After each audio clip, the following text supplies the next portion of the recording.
विकी कौशल की छावा आई और क्या खूब आई। मतलब विकी ने छावा बनकर ऐसी दहाड़ मारी कि स्क्रीन से निकलकर वीर संभाजी लोगों के दिलों में उतर गए।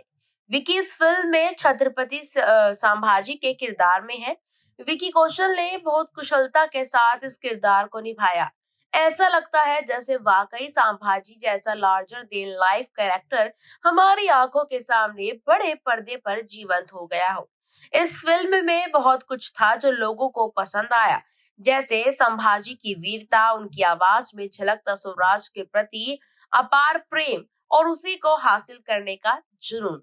लेकिन फिर भी कुछ ऐसा था जो दिल में पूरी तरह से बैठ नहीं पाया। ये फिल्म 2 घंटा 41 मिनट की है। केवल मिनटों में गिने तो ये होता है 161 मिनट। इस पूरे फिल्म में वॉर सीन्स को काफी अच्छी तरह से निभाया गया है। संभाजी के किरदार में विकी ने न सिर्फ अपने शरीर पर काम किया, बल्कि तलवारबाजी से लेकर लठ और हर तरह के हथियार चलाने, घुड़सवारी करने की जबरदस्त ट्रेनिंग ली। विकी ने खूब पसीना बहाया, वो दिखता भी है, फिर भी कुछ ऐसा छूट गया जो उनके किरदार को पूरी तरह से दिल में उतरने से रोक दे रहा था। आइए जानते हैं कि ऐसा क्या था। इससे पहले हम ये जाने कि और क्या बेहतर किया जा सकता था, हमें ये समझना जरूरी है कि भले ही एक कहानी एक ऐतिहासिक शख्सियत पर आधारित हो, लेकिन है तो ये एक फिल्म ही। एक फिल्म किसी निर्देशक के लिए उसके बच्चे की तरह होती है। जैसे किसी बच्चे में अच्छाई बुराई बड़े होते होते आ जाती है, वैसे ही एक फिल्म के कागजों से निकलने और बड़े पर्दे तक जाने में भी कई अच्छे बुरे बदलाव आते हैं।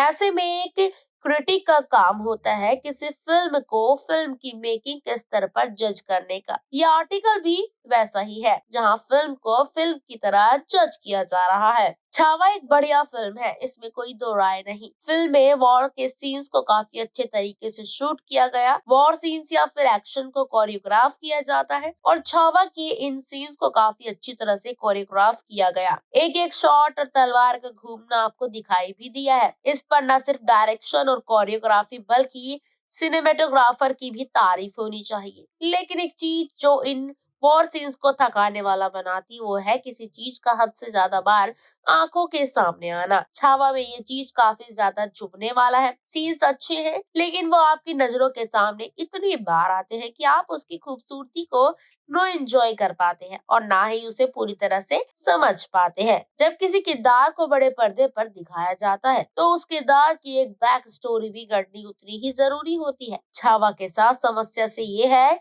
कि सब कुछ एक ही फिल्म में बताने की वजह से सबसे जरूरी भाग यानी छावा के छावा बनने की कहानी कहीं पीछे छूट जाती है। जब पर्दे पर हम इस फिल्म के किसी किरदार को देखते हैं तो ये समझ ही नहीं पाते पूरी तरह कि आखिर दिव्या दत्ता के किरदार को छावा से इतनी नफरत क्यों हो गई, और क्या वाकई इन दोनों के रिश्ते का केंद्र बस नफरत ही है। यही दिक्कत रश्मिका के किरदार के साथ भी आती है। दोनों के बीच इज्जत तो बहुत दिखती है, लेकिन प्यार का ग्राफ खुलकर सामने नहीं आता। न ये समझाया जाता है कि संभाजी के इस बड़े से साम्राज्य में कोई उनके साथ है तो क्यों है, और नहीं है तो क्यों नहीं है। निजी रिश्तों में जब नफरत घुलती है तो उसका असर चेहरों के साथ साथ आपस में भी दिखने लगता है, लेकिन यहाँ ऐसा नहीं लगता। ये बात समझनी जरूरी है कि एक ऐतिहासिक फिल्म के किरदार को नाम से जानना और उसकी जिंदगी को करीब से जानना दो बिल्कुल अलग बातें हैं। इस फिल्म में कहानी है मराठाओं की गौरवशाली इतिहास के बारे में हर इंसान